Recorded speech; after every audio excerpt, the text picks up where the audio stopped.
guys, welcome to Relatable. Happy Monday. Hope everyone had a wonderful weekend. Wow. I am very fired up. I was fired up coming into the studio this morning because there is a lot going on right now. We're going to talk about all of it this week, or I'm going to try to talk about all of it this week. Southwest Airlines, this is probably the biggest story going on right now, had to cancel over 1,000 flights, I think almost 2,000 flights over the weekend, apparently because of employees walking off the job in protest of the vaccine mandate. Now, that's not being covered by the media, so we're kind of relying, including myself, I'm relying on people who work for this airline to tell me what's going on. There are many conservative journalists who are kind of in the same boat. Southwest is saying it had something to do with weather. That's why a bunch of flights got canceled going in and out of Florida, but other airlines did not have to cancel their flights going in and out of Florida. And people in Florida are like, what the heck? Our weather is fine. It turns out that at least from voices on the inside, they are saying that people are protesting this vaccine mandate. We're hearing rumblings of other airlines who have mandated the vaccine, like American Airlines, that this is going to happen as well. Thankfully, the unions, which I'm not a big fan of what unions have become. I understand and appreciate the original need for labor unions, but they have become these very left-wing bureaucratic bodies that mostly exist for themselves in their own power and not actually representing workers' needs and speaking truth to power and all of that. But in this case, it seems like the airline unions, the pilots unions and just the airline unions in general are actually pushing back against these mandates. And from what I have learned, there are just a few thousand pilots at Southwest Air that are saying either no, they're not getting the vaccine, or they have gotten the vaccine and they're simply pushing back against what they see as an unjust and tyrannical mandate. And you know what? Good for you. Good for you. Good for you, pilots. Good for you, flight attendants. It's truly, sincerely feel for everyone whose plans were disrupted over the weekend. Like, there truly are few things more stressful than being stranded at an airport and getting a flight canceled. I had to fly over this weekend. I don't travel that much, but I had to go 2 places this weekend, and I actually had to fly 3 different airlines, which is very unique to me. I'm typically an American Airlines girl. It's just what I've always flown. But I didn't fly Southwest at all this weekend. And I'm like, oh, thank you, Lord, for your providence and helping me get home, because I would really hate to be stranded in Detroit where I was, or stranded anywhere. But that's where I was on Saturday. And so I'm very thankful for that, because I really feel for the people who are stranded at airports, even as I am fully supportive. I'm fully supportive of everyone who is pushing back in this way. Like, to pilots, to teachers, to flight attendants, to nurses that are pushing back against this in a peaceful and effective way, hold the freaking line. Like, this fight matters. It absolutely matters. This is not an anti-vaccine stance, although there are people who are against the vaccine. Okay, that's fine. But more than anything, like, the mass protests that you are seeing around the world, the protests that you are seeing here that very often aren't covered by the media, the boycotts that you're seeing, the walking off of jobs that you are seeing, it's a big, massive pushback against these mandates, against these passports that are a huge infringement upon people's liberty and their ability to provide for their families. And honestly, I just have so little understanding at this point of Christians who don't see what's happening, who don't see this as a huge infringement upon people's liberty, who don't see this as an injustice, who don't see why all of these different restrictions, regulations, and mandates and passports have a cumulative effect of oppression and totalitarianism. How do you not see that that's where we're headed? Like, if you are someone over the past year who has talked about police brutality, and yet you're looking at what's going on in Australia where people are being beaten in the streets because they're peacefully protesting, you don't have anything to say about that. Or maybe you think that's good, or maybe you think the police should be enforcing these vaccine mandates and vaccine passports and mask wearing and all of that. You're a giant hypocrite and you don't see what's going on. Like, too many people did not pay attention in history class when it came to the history of the 20th century and the patterns that we see leading up to totalitarianism. So many people are just so dedicated to believing that everything is well and good, that the right is always blowing things out of proportion, that everything is fine. It's okay that parts of Australia have become a police state. It's okay that pastors are getting arrested in places like Canada. Oh, maybe they deserve it. Maybe it's really for our public health. It's fine that there's a mandate that is causing thousands of nurses to quit, apparently in the midst of a pandemic that's putting a strain on our hospitals. Oh, it's fine that military servicemen and women who signed up to pay the ultimate sacrifice are now being booted out of the military because they won't get a vaccine that for a disease that they probably have natural immunity for, or if they don't, they simply don't want to get the vaccine and that choice should be honored. Oh, that's all fine. It's just a mask. It's just another restriction. It's just a mandate. It's, just the Biden administration saying that they are going to cut antibody supply to these certain southern states that won't go along with his authoritarian mandates. It's fine. It's all for public health. You're asleep. You're asleep. And I just have so little patience for that anymore. How do you not see what's going on? How do you not see it? I don't know. I don't know. And then what we're talking about today, we're talking about Merrick Garland mobilizing the FBI against concerned public school parents. We're going to talk to Chris Rufo. He is a journalist who has been one of the loudest and most persistent voices against critical theory in both the government and in schools.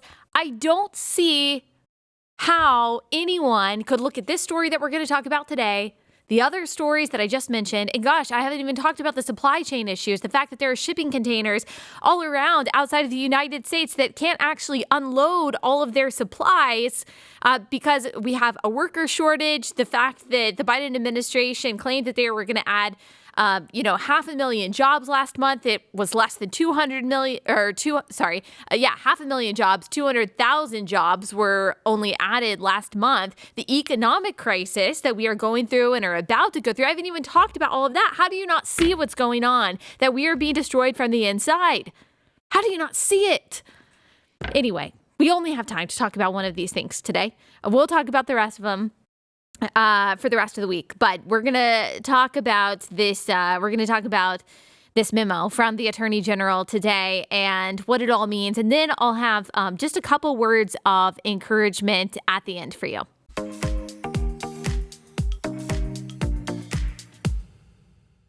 All right. First sponsor for the day before we get into the conversation with Chris Rufo is Relief Band. So if you struggle with nausea, motion sickness, or nausea due to anxiety or even morning sickness, there are many reasons why you might have chronic nausea. You need Relief Band. The product is 100% drug-free. It's non-drowsy. It provides all natural relief with zero side effects for as long as needed. My sister-in-law has motion sickness. She has forever. And so getting in the car and things like that can make her very nauseous. She has used Relief Band for a very long time, and she says it works like magic. Like it has changed. It changed her life, I think, was the language that she used. You don't have to worry about taking some pharmaceutical drug that maybe you're worried, will make you tired or have some kind of side effect that you don't want.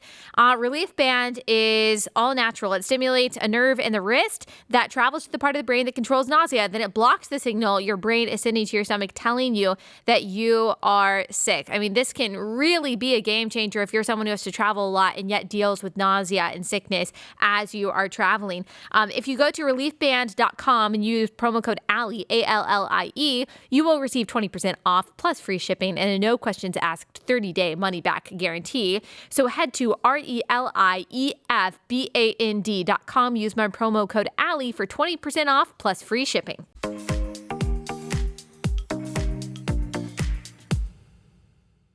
Chris, thank you so much for joining us again. So, I noticed in the memo that it doesn't actually say anything about critical race theory. In your tweet, you talk about how this seems to be a referendum on the parents who are pushing back against critical race theory. So, can you tell us how you kind of got there? Yeah, well, at first it was kind of a hypothesis, but now we've actually confirmed it. So, America First Legal, led by Stephen Miller, has uncovered evidence that he's now sent to the Department of Justice that this was really a kind of inside job. This was a request that originated within the Department of Justice and the FBI. They farmed it out to the National School Boards Association, asking them to request it to give them a pretext. And then the National Schools Boards Association original letter, which came out just a few days before the Attorney General's announcement, requested that not only the Attorney General unleash the FBI on parents, but that he classify some parent protesters as domestic terrorists and Right. prosecute them under the Patriot Act. And then what we're seeing now, and I have a document request, a FOIA request that will confirm this, and we're also getting this from reports from America First Legal, is that this is really a collusion between the teachers' unions, the National School Board Association, the Biden administration, to take the heat off of these school administrators that have been under tremendous pressure from parents and then unleash the state against them. It's something extraordinary that I think we haven't seen in a long time. And to those who say, and I know that you've talked about this many times, I've talked about it as well, too, to those who still say, because I'm still seeing this a lot, not just from elected officials, but just from people in the public sphere saying, look, critical race theory is not being taught in schools. These parents who are pushing back are just believing some grand conspiracy theory, or maybe they're even racist, as one candidate for governor said in Virginia, Terry McAuliffe. Can you give us just some examples of what it might look like for critical race theory, which was once kind of an obscure collegiate legal theory, being taught in grade school? Yeah, well, I mean, what I think is happening is that they're playing what I call a linguistic shell game. They're using the definition of words, they're changing them, they're hiding them, they're moving them in order to confuse parents, in order to shift the blame, in order to avoid responsibility. But uh, you have to know the principles of critical race theory to know whether critical race theory is being taught. So if you see something like white privilege, white fragility, internalized white supremacy, Mm-hmm. if you see unconscious bias, which derives from critical race theory, all of these key terms, often diversity, equity, and inclusion, not always, but I think more often than not, adopts the principles of critical race theory into its pedagogy. So if you're seeing any of these key terms or buzzwords, you are finding, whether they label it critical race theory or not, the key tenets of critical race theory, which divides the world into oppressor oppressed by racial categories, which advocates for really crushing existing liberties, freedoms, constitutional guarantees in order to liberate the country, in their word, from racism and oppression. Yep. And this is not just some kind of random deduction that you're doing or labeling every, social justice, racial justice phrase as critical race theory, or especially any teaching about racism as critical race theory. Like you can read, for example, Richard Delgado's Introduction to Critical Race Theory, as I have, and you see where all of those ideas originated. This is not an attempt to call everything that we don't like or every controversial teaching critical race theory. It truly does originate from the ideas of the original critical race theorists. Part of the problem is that this is actually supposed to be an obscure legal theory, obviously one that I don't agree with, but that's where it's supposed to live. And yet these elementary school, middle school, high school teachers who are not at all even trained in this legal theory are trying to boil it down in its most crudest in its crudest forms and teaching them to kids. What's going to be the effect of this, do you think, if they are continued to be allowed to do so? Well, there's two ways of looking at it. One is that American public schools, in many cases, are so incompetent. They have trouble teaching anything. Hopefully, they will have trouble teaching this. But I think more likely is that this seeps into the background knowledge of kids. And I think what I've heard from parents over and over is that when they're teaching intersectionality, privilege, oppression studies, etc., it creates a kind of guilt and shame complex among majority race kids, but also creates a kind of fatalism and fear complex within minority kids. I had a father who was a interracial couple in Arizona. He actually ended up speaking out at the school board meeting. It's, black father, white mother, and he said, "This is ripping my family apart. It's Yeah. filling my kids with fear. My 10-year-old is now asking to sleep in the bed with mom and dad again because he was terrified by what the lessons that they learned during Black History Month, which should be a celebration of Black achievement and Black resilience in the United States."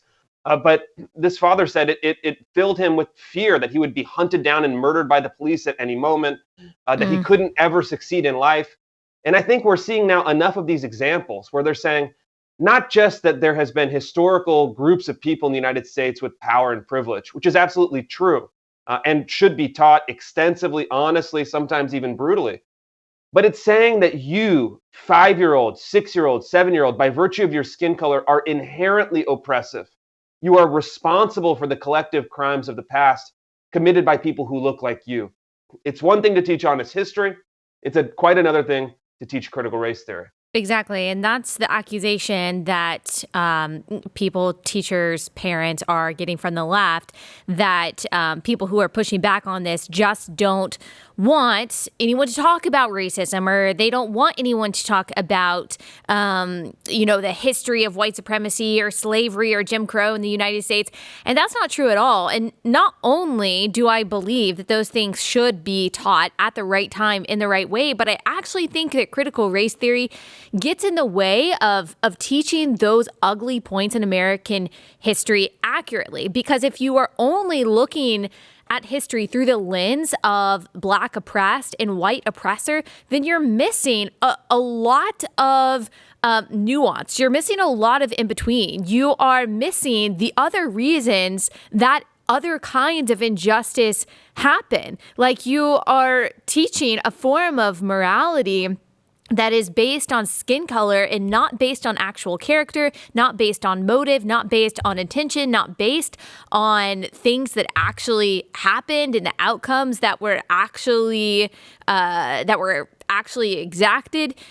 You unfortunately are giving kids not only an inaccurate look at history, but also, I think, an inaccurate look of what it means to be good, what it means to be evil, because you're actually reducing it down to people's skin color and these very often inaccurate categories of bad versus good as white versus Black. And so I just imagine it's not only oppressive to kids' minds, but it's very confusing, and it actually inhibits them from being able to learn things accurately and well. I think that's right. And what you see throughout the critical race theory literature, I've read, thousands and thousands of pages of this stuff over the last year, is that it's at heart a philosophy of racial pessimism. And the founder of critical race theory, Harvard Law professor Derek Bell, says very explicitly that racism is a permanent and indestructible force in the United States. It was the foundation of this country, and it will always be the foundation of this country. Right. It will always be essentially the most important thing. You can boil down anything in the United States to racism, racism, racism. And again, I think as you're saying, as I'm saying, obviously the United States has a history of racial injustice, sometimes really brutal, evil, and horrific injustice, which we should reckon with, which we should explain to people, which we should teach in schools. Absolutely. But you also have to not have a one-dimensional story of the United States as evil only and evil always. You also have to teach the story of the United States' highest ideals, first declared in the founding, fought over and consecrated in blood during the Civil War, codified into law in the 1960s. And then now seeping into the culture. I think most people in the United States today are probably the most tolerant people in the history of the world. I mean, we have people from every country on the planet. And we have a peaceful, productive, cooperative society. And how did that happen? If the United States is permanently, essentially, just a kind of racist oppressor nation, how have we built the good things that we've built over the centuries? Critical race theory doesn't have an answer to that. And therefore, it's a one-dimensional philosophy. It's a philosophy of racial pessimism. It's a philosophy that will fill kids not with a sense of hope and optimism and possibility, but a sense of despair. That's not, I think, what we should be teaching our kids. And importantly, I think this is a crucial point. According to polling data, recent polling data in the 20 fastest growing cities, so places that are diversifying quickly, parents from every racial category, white, black, Asian, Latino, all oppose critical race theory in the classroom. And together, as a whole, they oppose it by a 42-point margin. I mean, it's just overwhelming. People of all racial backgrounds do not want this in the classroom. Yeah. No one wants their kid to learn to hate themselves or to hate someone of a different skin color. I mean, that's the exact opposite direction that we are supposed to be going, and that I think that we were going for a long time. It seems like over the past 10 or so, but especially the past 6 or so years, I mean, we have turned a very dark corner. I was actually looking at a Gallup poll recently that asked people what they think, Black Americans, white Americans, how they feel about race relations in the United States. It's the worst that it's been, at least in 30 years. Black and white Americans feel that we are very divided among race. Now, how can that be possible if, as the critical race theorists say, that critical race theory is supposed to make us reckon with our history, that it's supposed to bring us together, we're supposed to find some kind of restoration and reconciliation by, reckoning with that we really started in 1619 on slavery and not on all of these very good founding ideals that are found in our founding documents. It's obvious that these kinds of principles, which really became more popularized and mainstream while Barack Obama was president, it's obvious that it has torn us apart, which is in its nature. That is what critical race theory is and does. Like you said, it believes that America essentially we have to start back at zero and rebuild something different in order for, people to be liberated and equal and equitable and all of that. But it has no, it doesn't have in its nature, and it has no suggestion for how we build from zero. It only has plans for destruction and division. It doesn't have any plans to actually bring us together and build. Do you agree with that?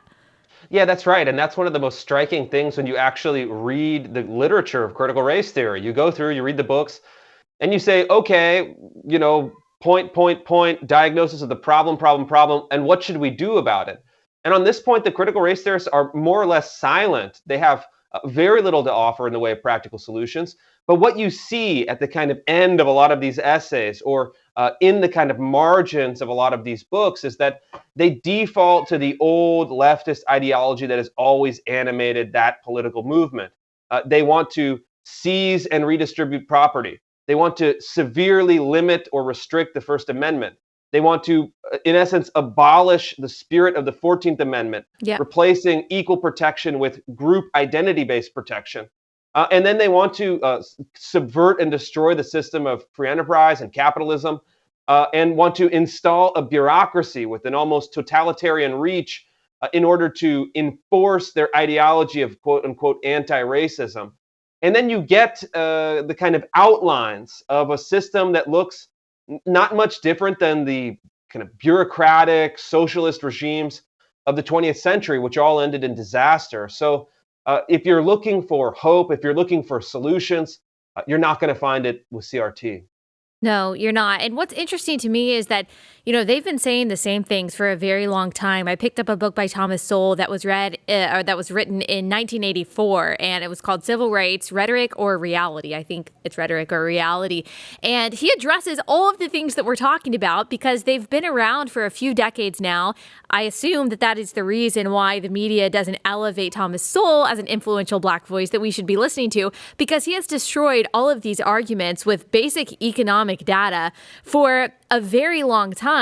And what it comes down to really for critical race theorists, as you just said, is power. It's about power. It's, as all communists are, they're always about power. And I think we see this even today in something like the push for vaccine passports. Ibram X. Kendi, who kind of, he draws a lot of inspiration from critical race theorists, even though he would say maybe he doesn't.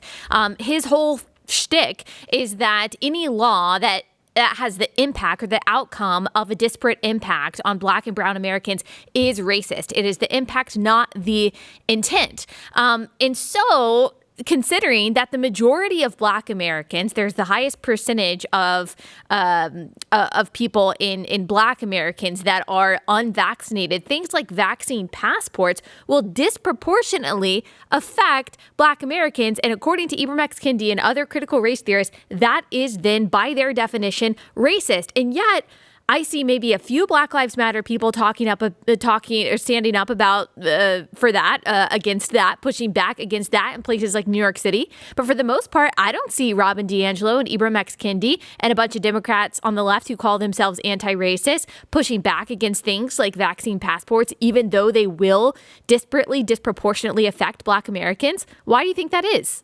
Well, it's actually, there's a twist to the story. Ibram Kendi spoke in Minneapolis, I believe, a few weeks ago. And the Twitter account, Myth-Informed, went to the event, asked him, do you think vaccine passports are racist? Kendi, because he knows where his bread is buttered, he knows that he doesn't want to offend the greater project of the left, said, well, no, vaccine passports aren't racist.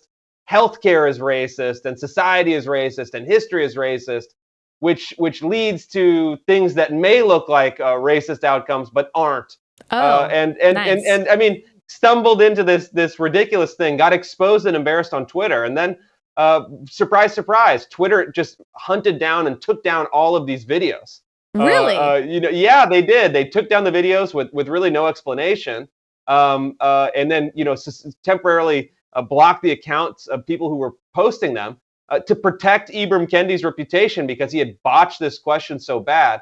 And I don't think vaccine passports are racist. I think vaccine passports are a bad idea. I think they're a violation of our liberties. I think they're unnecessary. Right. I think they're a path towards a kind of state of being that we really don't want.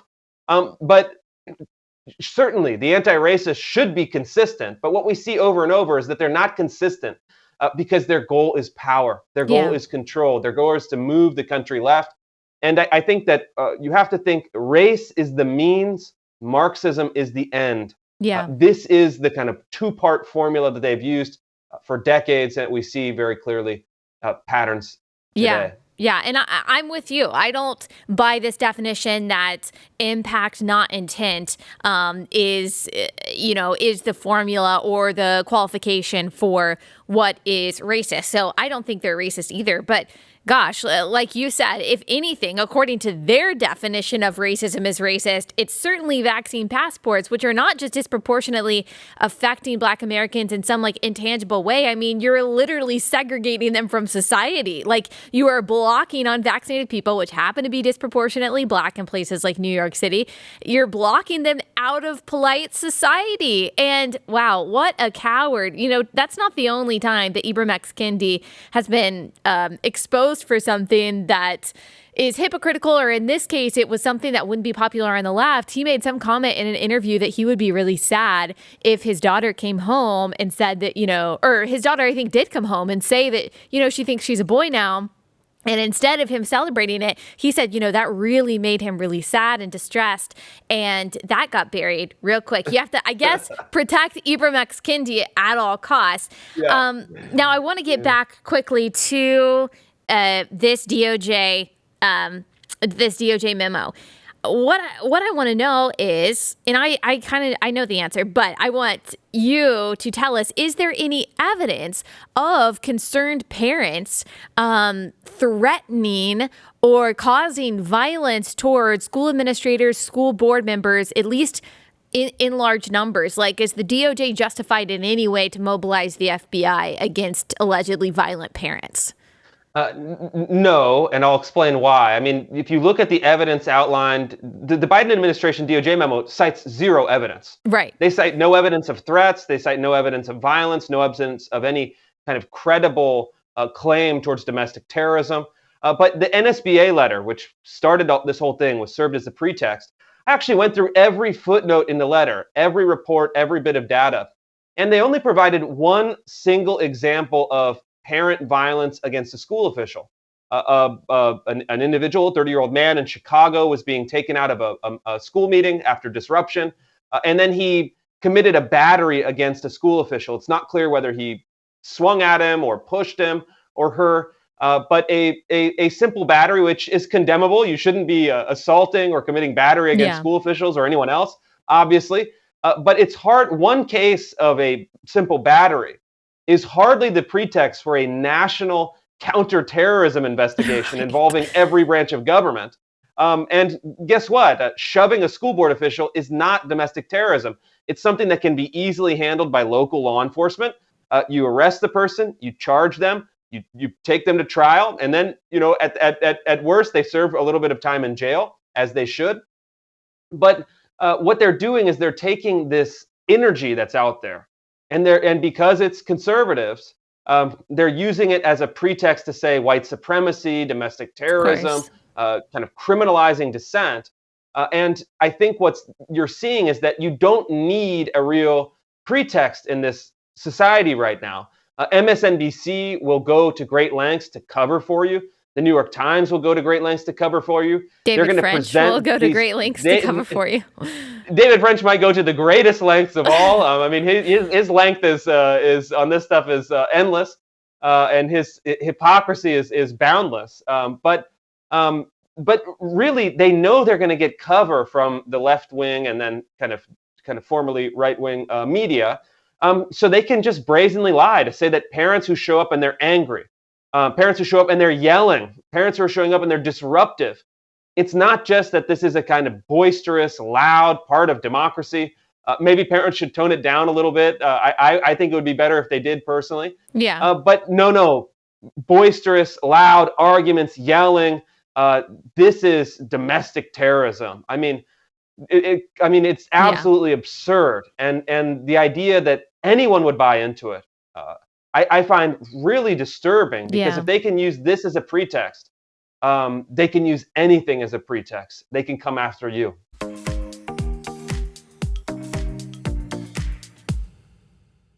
All right, quick break from that conversation to tell you about my second sponsor for the day, and that is Hunter Douglas. Who doesn't love to live well? One way to do that is to install innovative window shade designs with gorgeous fabrics and advanced control systems in your house that can be automatically scheduled to adjust to their optimal position throughout the day. Hunter Douglas offers that to you.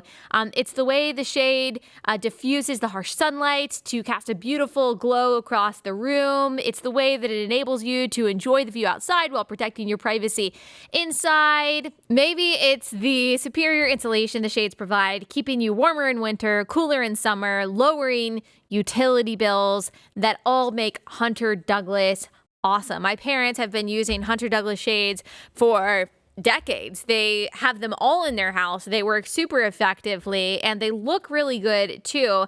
I love the Power View technology part of Hunter Douglas. Their shades, they can be set to automatically reposition for the perfect balance of light, privacy, and insulation, morning, noon, and at night. And so however you want to schedule your shades, to lower, to raise, you can do that. And it just makes your life easier. I love things that make your life easier and that also look good. I love a good product, and Hunter Douglas makes the best product when it comes to shades and shade design. So visit hunterdouglas.com/Allie today. Take advantage of the Season of Style rebate savings event. That's hunterdouglas.com/Allie for limited time savings. Offer expires December 6th, 2021. hunterdouglas.com/Allie.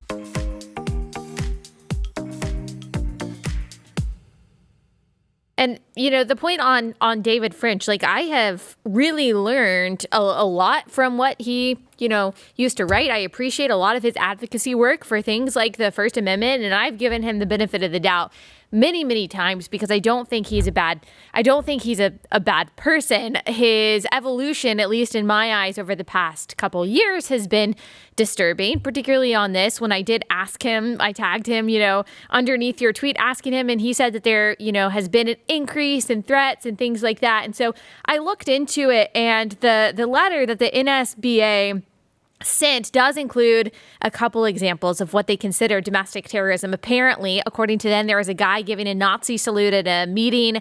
One guy called a recess at a school board meeting because of his opposition to critical race theory. There was a video that went viral, reported on by the Washington Post, of parents in Williamson County, Tennessee, yelling at the health experts called to give testimony at a 4-hour school board meeting in favor of mask mandates. School board members in Loudoun County, Virginia, say that they have gotten death threats. But again, to your point, and I would agree with this, while we would say, you know what, that really doesn't help our cause, can parents try to be as respectful in raising their ruckus as possible? Like the death threats and, of course, any kind of like Nazi, I don't even know. Anything like that is condemnable. Nazi salute anywhere at any time. At any time. But, yeah, it's never the right idea. I mean, but I think it's like you have to know local politics. Like I participated in local politics throughout my life, and it does attract some strange, some nutty people, some nutty people, some weird people on both sides. On both sides. I mean, I participated in Seattle, and you get some real, kind of psychotic people that show up because there's conflict. And we should all condemn that. We should minimize that. We should attempt to marginalize that kind of behavior. But parents have a legitimate claim, and 98%, 99% of parents are just hardworking, middle-class people who are showing up after work hours on their own private time to say, hey, look, I don't want you teaching my kid that he or she's an oppressor. I don't want you teaching my kid that this country is out to get him. And these are good people with a real grievance. And I think that they're following the process. This is how the process works. If you want change at your schools, you show up at your school board meeting. Mm-hmm. And once we criminalize this basic form of dissent, we're not just telling parents to shut up and sit down. We're also telling parents that the bureaucrats are in charge. Yep. It's not you who gets to decide what's taught, how the school runs, who gets elected, what the curriculum looks like. No, it's the experts, the anti-racist program directors, the school board officials, the teachers union bosses.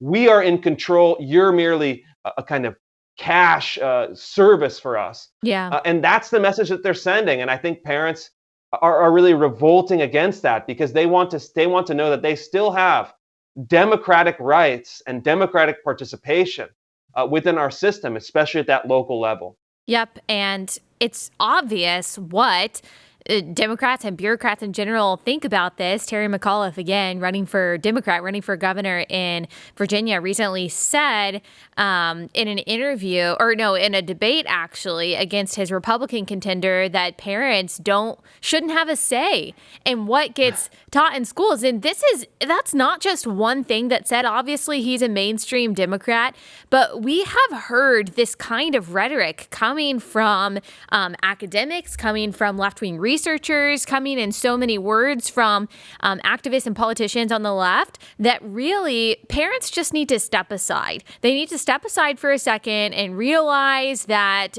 these teachers teaching not just racially divisive lessons, but also in some cases sexually explicit and confusing lessons and curriculum to kids. They just need to be the ones that are who are in charge, and parents just kind of need to be quiet. So you would see why parents are really frustrated about this. This is a really big deal. I mean, you're talking about the only people in the world who have the biggest interest in their child's well-being, who will live with whatever consequences their child has to endure because of whatever they may be learning or not learning in school. I mean, you're talking about the parents, the only ones who are waking up in the middle of the night to comfort their child, the only people who know everything that makes their child tick, that their child loves, that their child hates. I mean, parents are the people who are tasked with protecting, providing for, loving their child, not the state. I mean, what right does Terry McAuliffe or anyone at a teachers union or school board have to say what a child should be learning in a way that trumps what the parents say? It's just so bizarre to me. It's bizarre, but unfortunately, it comes from a very long lineage. The writer Christopher Lasch wrote a book called Haven in a Heartless World, where he looked at family politics over the course of a few hundred years, and he traced the lineage of the left-wing idea that the family is an oppressive structure. Mm-hmm. And even after Lasch's death, in the literature of critical race theory, they make it even more explicit. They say that the nuclear family or the bourgeois family is a capitalist, white supremacist construct meant to oppress children, oppress women, and then keep society essentially serving the capitalist interests. And in order to break up this patriarchal, racist, and capitalist oppression structure, the family, we actually have to undermine it at its deepest roots, which will allow us to then liberate each component part of the family, liberate the wife or the woman,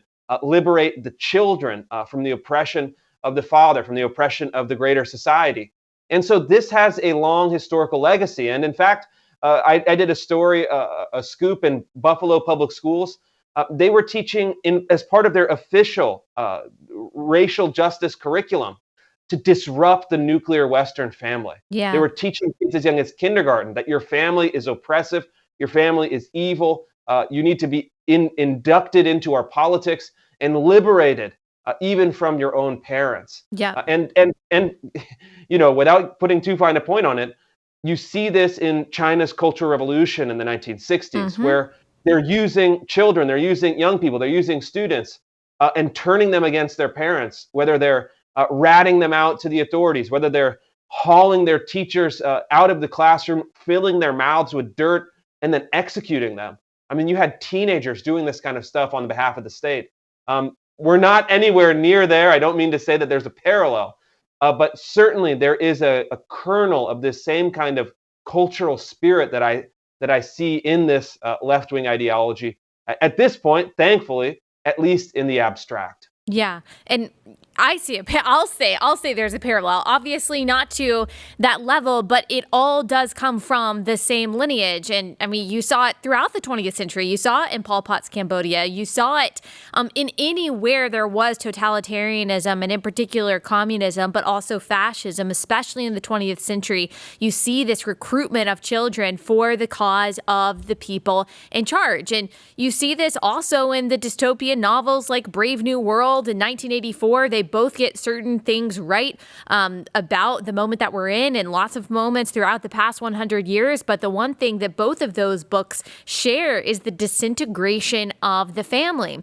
And I get really disappointed when I see well-meaning people say, well, there are some good tenets to critical race theory that we need to hold on to. This is mostly Christians that I'm talking to, and saying, but not queer theory, not the other critical theories, just critical race theory. But what you've what you've kind of just explained is that essentially, like, maybe there are different premises, but essentially they're all the same, especially in this one sense of liberating different people from what they see as oppressive hierarchies.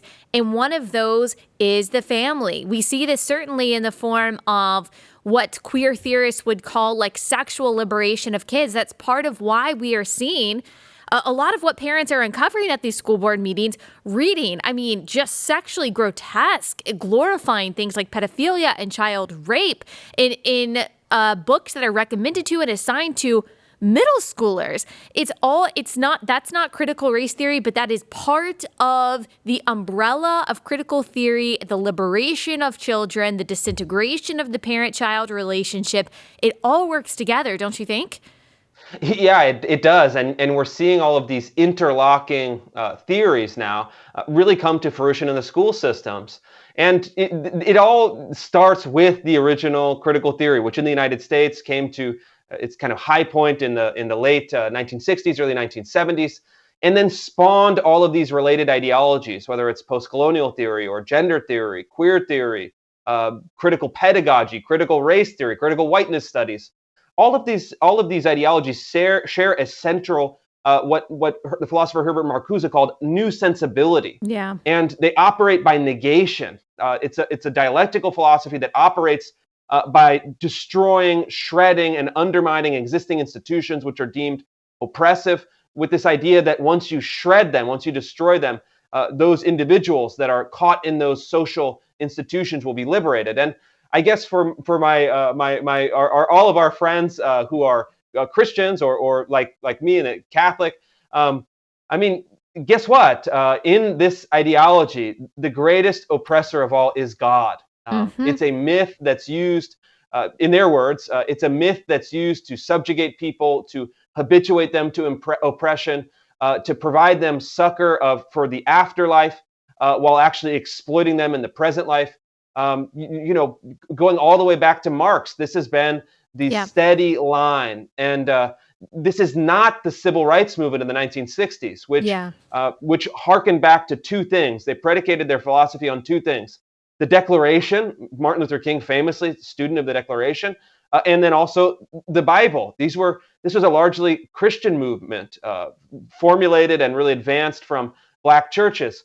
Critical race theory likes to claim the mantle of the civil rights movement, but it's neither an appreciator of the Declaration of Independence, which they say is a white supremacist document, nor the Bible. This is an explicitly atheist movement. So the idea that you can kind of pick and choose, like some sort of fine buffet, and only take what you want back to your chair, I think is false. And critical race theory is a totalizing ideology. If you take any part of it, it's going to metastasize and grow and spread until it can express itself fully. And this would be a disaster for families, for churches, Yeah. for schools, for our country. Yep. And I was just thinking when you were talking about it boils down to very often an assault on fatherhood. I mean, we saw that in the Black Lives Matter website, that it wouldn't mention fathers. It said mothers and parents. We want to disrupt the nuclear family. They took that down after a lot of backlash. They put it down the memory hole. But thankfully, we have receipts of that. And when I think about Christianity, fatherhood, God the Father is central to the eternal plan of redemption. I mean, we see that all the way in Genesis 1. And then, of course, the Bible also ends in a marriage of the bride and the bridegroom, Christ and the church. And so anytime you see a specific attack on the family, anytime you see a specific attack specifically on fatherhood, and like you said, on God himself, like, you know that is going to be a destructive ideology, a destructive movement. And that's what we're seeing. A couple points I just want to make, like you already talked about the fact that we really don't see any evidence cited of this huge issue of parents like threatening school board members. Of course, when it happens, we condemn it. But there has been evidence, at least a few instances the other way around. In Rochester, New York, in Penfield Central School District, a father claimed that when he told a school board member to, quote, be respectful and said, this is not about you, bud, about whatever they were discussing, the board member yelled an expletive at him, the F word, and tried to physically fight him. The Daily Wire uncovered that teachers in Loudoun County, Virginia, conspired together on Facebook to make a blacklist of parents that they suspected disagreed with things like critical race theory. And as we've already discussed, like, let's not forget what parents are actually uncovering here. What they're uncovering is worth a lot of outrage. It's worth a lot of the energy, respectful, peaceful, but the energy that we are seeing. I had a mom on a couple weeks ago who said that her 8th grade daughter in Texas was recommended 10 books by her teacher. One of those books had child gang rape, glorified pedophilia. A couple books had rape. One of them opened with a how-to guide to commit suicide in a variety of ways. And so why isn't that the thing that is causing outrage from the Biden administration? Why isn't that what is? I'm not even saying that the federal government should have any part of this, but if anything, why wouldn't that get the ire of the Department of Justice if they're going to meddle at all? Why is it that the parents that are concerned about that filth are the ones that are the threat and not the curriculum itself? Oh man, I didn't know about all that. I've seen some of these examples, and they're really horrific. And you truly wonder. I mean, who is running a lot of these institutions? Is this deliberate? Is this accidental? Right. You hope in some ways it's accidental, but then it comes up so many times, and it has to go through so many hoops in order to get there. Someone should have stopped it. And I think that, listen, we have 14,000 school districts in this country. They're supposed to operate with independence. They're supposed to tailor their curriculum to the needs and desires and democratic will of the people within those districts. We should get back to that system so that this isn't necessarily even a national political fight. It's just handled at the local level. Hey, look, if Berkeley, California wants to have some books like that in their curriculum, go for it. That's their right in many cases. And if a district in Texas doesn't want it, that's also theirs. But what we see is a one-way ratchet where things have to get more extreme, and then any pulling back from it is seen as censorship, an attack on free speech, kind of parents who are overstepping their bounds, domestic terrorism, we have to figure out a political approach to solve this, because if you say, hey, look, I don't want critical race theory in my schools, I don't want pedophilia-oriented literature as the featured book of the week for my fifth grader. That should not only be not controversial in the least, it should be easily done. It should be done immediately. And the fact that it's not, the fact that they're holding on, the fact that they're resisting, they're digging in their heels, they're appealing to the federal government, they're really just trying to entrench themselves with this ideology against the will of parents, should be a wake-up call for people. Hey, look, our institutions, our great American institutions that defeated Nazism and fascism in World War II, that built a great country, over this massive continent, are not what they were in the past. They're not what they were even in the 1990s. They're very different, and we have to treat them not necessarily as institutions to be reformed, but as institutions to be attacked, because it's going to take some more aggressive political action in order to get them to heal. Yep. We like to say raise a respectful ruckus. We want you to be respectful. We want you to be convincing. We want you to be peaceful, because I think peaceful can be very persuasive. That doesn't mean that you can't be boisterous and energetic and organized. We think that you should be, or I think that you should be. I won't speak for you, but I'm sure that you agree with that. And this is an attempt to intimidate you, parents. This is an attempt to try to silence you, to preemptively try to get you to stop, stop criticizing the system. But my encouragement to parents is to double down. Don't back down. Double down. Keep raising a respectful ruckus for the sake of your kids, because it's absolutely worth it. Now, how can they support you, Chris? Where can they follow you and all that good stuff? Yeah, I'm most active on Twitter at Real Chris Rufo. You can also visit my website, ChristopherRufo.com. That's ChristopherRufo.com. All of my essays, articles, videos. I've also have a critical race theory briefing book that's free for parents to give them the background on CRT, to give them the language that they can use at school board meetings. And then you can also sign up to support me. Have a great community of now 2,500 small supporters, and grateful for everyone who does. Thank you so much. I appreciate you taking the time to talk to us. Thank you.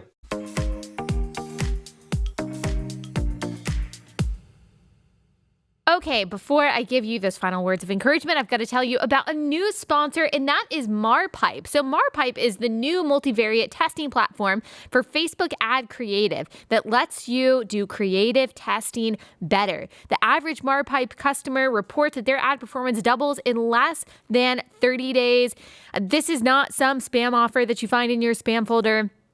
Or shady offer, or anything like that. I get those kinds of emails all the time from random people. I have no idea how they got my email address. It's on some list somewhere, and I get all of these sketchy offers to be like, "Oh, we're going to help you make money on your Facebook page." Never respond to those if you get an email like that. MarPipe is legit. It's an Adobe-backed ad tech platform that is remaking the digital creative industry. It's really simple. It just uploads your assets, and MarPipe will create hundreds of ad variants and seamlessly launch them with one click. If you are in marketing, if you're in digital marketing, if you're in social media strategy, as I used to be, then you know exactly what I'm talking about. It works with companies that are spending tens of thousands on Facebook to brands as large as Mars, Tubi, and Quip. And Business Insider calls MarPipe the Moneyball of ad creative. So you need to check this out by booking a free demo at marpipe.com/Allie right now. Get a free $2,000 credit. That's a huge deal, but only until December 1st. Book a free demo at marpipe.com/Allie. That's MARPIPE. Marpipe.com/Allie. Get a free $2,000 credit until December 31st.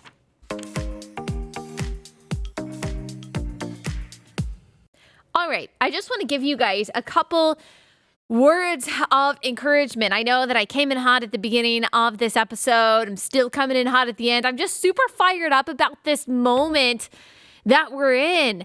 And I want to see Christians and Christian leaders speaking up about this, as Christians should have spoken up in, for example, Soviet Russia. I'm not saying that we are in the exact same place as the Russians were during the Soviet Revolution at the beginning of the 20th century. We're not in the exact same place, but we see similar preliminary patterns. I mean, totalitarianism is so boring. Like, it always follows the same kind of paths, and I hope that we're not going in that direction here. I'm not saying necessarily that we are, but let's speak up while we still can. When we are just starting to see the silencing of dissent and the squashing of free speech and the trampling upon individual liberty. I mean, Solzhenitsyn, one thing that he says in the Gulag Archipelago is that the reason that people got where they were, the reason that the Soviet Revolution happened, is the reason that any totalitarian revolution was able to take root in the 20th century. And that is, he said,